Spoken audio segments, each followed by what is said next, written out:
Price த Lord. கர்த்தர் நல்லவர் friends. நான் ஏற்கனவே சொல்லியிருந்தேன், நான் அடுத்து கர்த்தருக்காக ஏதாவது செய்யணும்னு. அப்படி தானே நல்ல என்ன பண்ணலான்னு நைட்டு பூரா யோசிக்கும் போது கர்த்தர் சொன்ன ஐடியா தான் இப்போ நான் இம்ப்ளிமெண்ட் பண்ண போகிறேன். சரியா? ஃப்ரைடே உங்களுக்கு இனிமேல் டெஸ்ட் வைக்க போகிறேன். Bible test. சரியா? நான் வேறு எதாவது ட்ரை பண்ணலான்னு உள்ளே பார்த்தா யூடியூப்பில் என்னெல்லாமோ இருந்துச்சு. சரி, நம்ம அதெல்லாம் பண்ண வேண்டாம். நம்ம ஏதாவது பிரயோஜனமாக, மற்றவங்க பண்ணுறதும் பிரயோஜனம்தான், நம்மளும் பிரயோஜனமாக பண்ணணும். அட் த சேம் டைம் கொஞ்சம் டிஃப்ரெண்ட்டாக பண்ணலாம் அப்படின்னு சொல்லி யோசிக்கும்போது, இது வரைக்கும் நான் கொடுத்துருக்க அந்த வசனங்கள் இருக்குல்ல, பாட்டு ஸ்டோரி ப்ரேயர், வசனம் இல்லை பாட்டு ஸ்டோரி ப்ரேயர் வசனமும் தான். இது வரைக்கும் நம்ம ஆல்மோஸ்ட் ஒரு 33 டாபிக்ஸ் கவர் பண்ணியிருக்கோம் வசனத்தில். அதே மாதிரி பாட்டு ஸ்டோரி ப்ரேயரில் ஆதியாகமம் ஆல்மோஸ்ட் முடிய போகுது. ஃப்ரைடே நம்ம எது வரைக்கும் கவர் பண்ணியிருக்கோமோ அது வரைக்கும் ஒரு 5 கொஷின்ஸ் கேட்பேன். அதாவது உங்களை நான் அசைக்க போகிறேன். எதுக்குமே அசையாத என்னோடய வியூவர்ஸையும் என்னோடய சப்ஸ்கிரைபர்ஸையும் என்ன பண்ண போகிறேன்? அசைக்க போகிறேன். எப்படின்னா, இந்த கொஷினை நம்ம கேட்டுட்டு விட்டுருவேன். நீங்கள் எனக்கு கமெண்ட்ஸில் ஆன்சர் பண்ணணும். இவளுக்கு வேறு வேலை இல்லை, நீங்கள் நினச்சாலும் எனக்கு பரவாயில்லை, நான் பண்ணியே தீருவேன். ஏன்னா எனக்கு இது ரொம்ப பிடிச்சிருக்கு. ஸ்கூலில் ஆக்சுவலி இதுக்கு முன்னாடி நான் ஸ்கூலில் வேலை பார்த்துட்ருக்கும்போது அந்த ஸ்கூல் புக்கு, சோஷியல் சயின்ஸ் புக்கை போட்டு பெரட்டுன்னு பெரட்டி ஹிஸ்ட்ரியை போட்டு மண்டையை போட்டு உடச்சி ப்ரிப்பேர் பண்ணுவேன். அப்போ நான் ஒரு நாள் யோசித்தேன், உலக பிரகாரமான இந்த விஷயத்தை தெரிஞ்சு நான் என்ன பண்ண போகிறேன்? ஓகே, ஒரு வேலைக்காக நான் ப்ரிப்பேர் பண்ணுறேன், அதில் ஒரு சம்பளம் கிடைக்கும், ஓகே.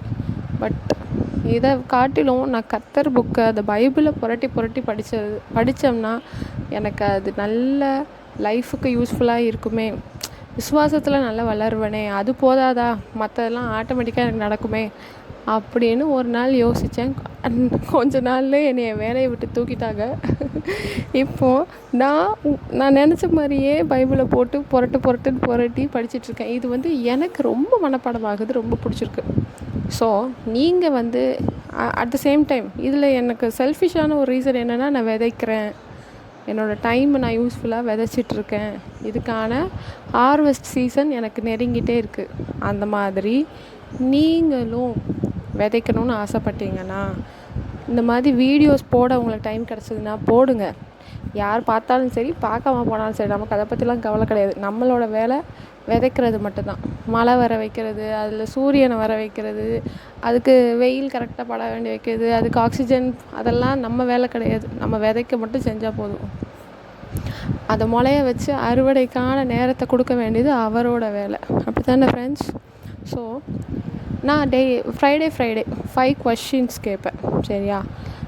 5 கொஷின்ஸும் ப்ளஸ் ஒரு வசனத்தோட ஸ்டார்டிங் மட்டும் சொல்லுவேன். இப்போது நம்ம ஸ்கூலில் படிக்கும்போதெல்லாம் எனக்கு ஞாபகம் இருக்குது, திருக்குறளோட ஸ்டார்டிங்கை மட்டும் கொடுப்பாங்க, நம்ம ஃபில் பண்ணணும். இல்லை திருக்குறளோட எண்டிங்கை கொடுப்பாங்க, நம்ம ஸ்டார்டிங் என்னன்னு கண்டுபிடிச்சி எழுதணும். அந்த மாதிரி இதனால் நமக்கு ஒன்றும் அப்போ அந்த திருக்குறளை படித்து என்ன ஆச்சு? ஆனால் இந்த வசனத்தை நம்ம படித்து மனப்பாடம் ஆக நம்ம இதயத்தின் நிறைவினால் வாய் பேசும்னு சொல்லியிருக்காரு கர்த்தர். ஸோ நம்ம இதயத்தை நிரப்புவோம், வார்த்தைகளாலையும் பைபிளில் உள்ள ஒவ்வொரு கண்டென்ட்டாலையும் நம்ம நிரப்புவோம். ஓகேயா? நான் எஃபர்ட் எடுக்க போகிறேன். இந்த ஒரு சின்ன விஷயம் எனக்கு எதுக்கோ ஒன்று யூஸ் ஆக தான் போகுது. அதே மாதிரி நீங்களும் அறுவடை பார்க்கணுன்னு நினச்சிங்கன்னா விதைங்க. ஓகேயா? இப்போது கொஷின் நம்பர் 1 ஸ்டார்ட் பண்ண போகிறேன். ஓகேயா? நீங்கள் உங்கள்கிட்டேருந்து எப்படியாவது கமெண்ட்ஸை வாங்கியே ஆகணுங்கிறது 3வது ரீசன். பார்க்கலாம் எத்தனை பேர் ஆன்சர்ஸ் போட்டு விடுறீங்கன்னு. ஓகேயா? ஃபஸ்ட்டு கொஸ்டின் என்ன அப்படின்னா, கடவுள் நிறைய படைச்சார், அப்படி தானே? ஃபஸ்ட்டு டே என்ன படைச்சார்? கொஷினை நோட் பண்ணிக்கோங்க. இல்லை அப்படின்னா திரும்ப வீடியோவை கேட்டு ஆன்சர் டைப் பண்ணாலும் பண்ணுங்கள், ஒன்றும் பிரச்சனை இல்லை. கடவுள் மொதல் நாள் என்ன படைச்சார் அப்படிங்கிறது தான் ஃபஸ்ட்டு கொஷின். அதே மாதிரி செகண்ட் கொஷின், கடவுள் கடைசி நாள் 7ஆம் நாள் என்ன படைச்சார்? இதுக்கு என்ன ஆன்சரானாலும் இருக்கலாம். அது நல்லா உங்களுக்கு பைபிளில் நல்லா கரைச்சி குடிச்சிருக்கேன், எனக்கு எல்லாம் தூசி அப்படின்னு நினச்சாலும் சரி, ஐயோ இது மட்டும் எனக்கு மறந்துடுச்சே, ஒரு வாட்டி பார்த்துட்டு வந்துடலாமான்னு பார்த்துட்டு ஆன்சர் பண்ணாலும் சரி. இது பார்க்காம மார்க் பேசிஸில் இது பண்ணுறதுக்காக இல்லை, பைபிளை நம்ம இன்னும் டீப்பாக அண்டர்ஸ்டாண்ட் பண்ணிக்கிறதுக்கான ஒரு நோக்கத்துக்காக மட்டும்தான். ஓகே, ஸோ ஃபஸ்ட் டே என்ன படைச்சாருங்கிறது ஃபஸ்ட் கொஷின், 7வது நாள் என்ன படைச்சாருங்கிறது செகண்ட் கொஷின். 3வது கொஷின், நீர் என்னை காண்கிற தேவன் அப்படின்னு சொன்னது யார்? சரியா, நீர் என்னை காண்கிற தேவன் சொன்னது யார்? இது எல்லாமே நம்ம ஆதி ஆகமத்தில் தான் எடுத்திருக்கேன். ஏன்னா நம்ம ஆதி ஆகமம் தான் பார்த்துட்ருக்கோம், இன்னும் கம்ப்ளீட் பண்ணலை. நான் கம்ப்ளீட் எது வரைக்கும் எந்த அதிகாரம் வரை பண்ணியிருக்கேனோ அதுக்குள்ளேருந்து தான் கேட்டிருக்கேன். ஸோ நம்ம இது எல்லாமே பார்த்துருக்கோம். ஓகே, இது பார்க்கலனாலும் உங்களுக்கெல்லாம் நீங்களாம் பயங்கரமான ஆட்கள், அப்படியே பைபிளில் A to Z தெரிஞ்சு வச்சுருப்பீங்க. அதனால் எப்படியாச்சும் ஆன்சர் பண்ணுங்கள்.